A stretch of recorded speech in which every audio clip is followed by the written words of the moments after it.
Okay, hi. So earlier this week, I had asked some people to put some topics in my inbox or inbox me some topics that they would like to discuss. So we had one good topic. We had a couple of topics, but today we're going to discuss. We had a topic about how you handle.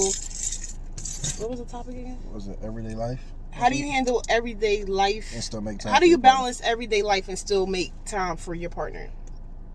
So that was one of our topics. So we want to try to discuss that a little bit.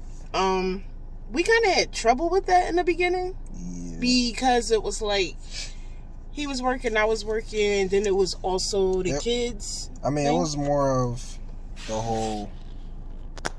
I was working overnight and going to school full time during the day, and then she was working full time during the day. So when we first started our relationship, it was like kind of difficult, especially as time went on, because I started having classes on the weekends and still having to work overnight. So yeah, it was pretty rough at first. Yeah, I can honestly say it was kind of rough, but it felt like. So I feel like if you actually want to be with somebody and want to spend time with somebody, you're going to make that time. So it was like if I got off early or something, and I can call him and be like, okay, where are you now? And he'll be like, okay, I'm here, I'm home. I got like this much of a break. You could come over and we could chill. Stuff like that while the kids were in school or things like that. We kind of like made time for each other in the beginning. So after a little while, we started living with each other.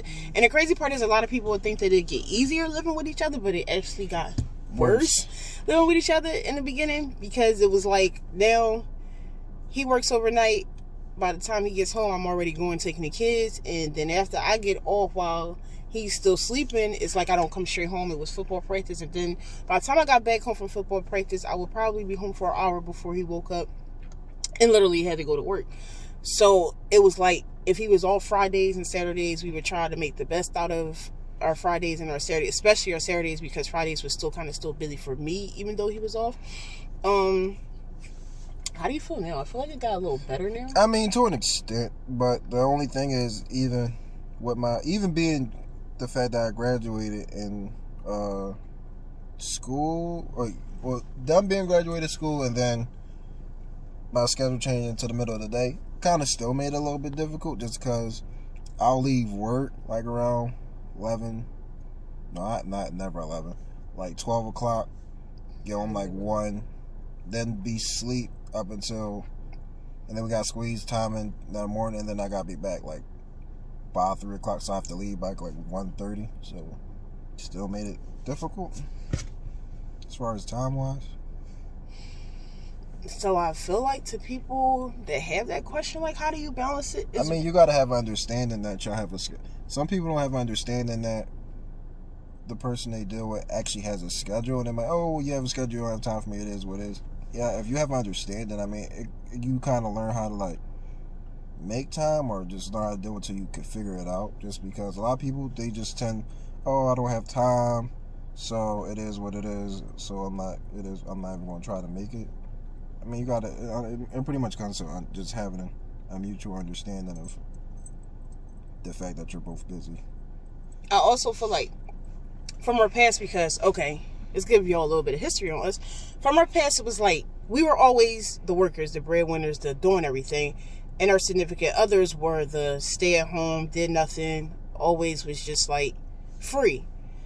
So it might sound weird to y'all, so it was kind of like I kind of felt good that I had somebody like, oh, like you gotta call them and make time, and it was more of a challenge for me, because it was like I was used to just like when I get off work, it's somebody there. They always there. And that also can ruin the relationship, because it's like if you're always at work and then they're always bored, they're always out there, they'll start doing stuff or start like getting into other things. So it's like even though we are busy a lot and we still have to try to make time for each other, it's like it gives us the time to also miss each other, if that makes sense. We have been together for 2 years, and we have been living together for a year and 6 months of our 2 years, and we still miss each other. Like, we live together, and we still miss each other. We still have our time. We still have our, that's another thing, keep date nights. We still have our date nights. If y'all could do at least once a month, would be great. I know a lot of people have children, so it's like, Yeah, at least once a month. You have to at least make it to your schedule with you and your significant other. It don't even have to be something that you actually have to spend money. It could be something like little, just like have like your own little personal movie night. Something both of y'all can do together with just you and them, just having a nice amount of quality time. At least once a month, just to like, and then just, just to see how things are going, how things are doing. I know that also goes a big way, just asking your significant other how are things going, how are you doing, like, is everything okay? Like, just that little question, it makes a lot of sense, and it just, like, you just have to keep up with that, making your significant other feel like y'all have an openness.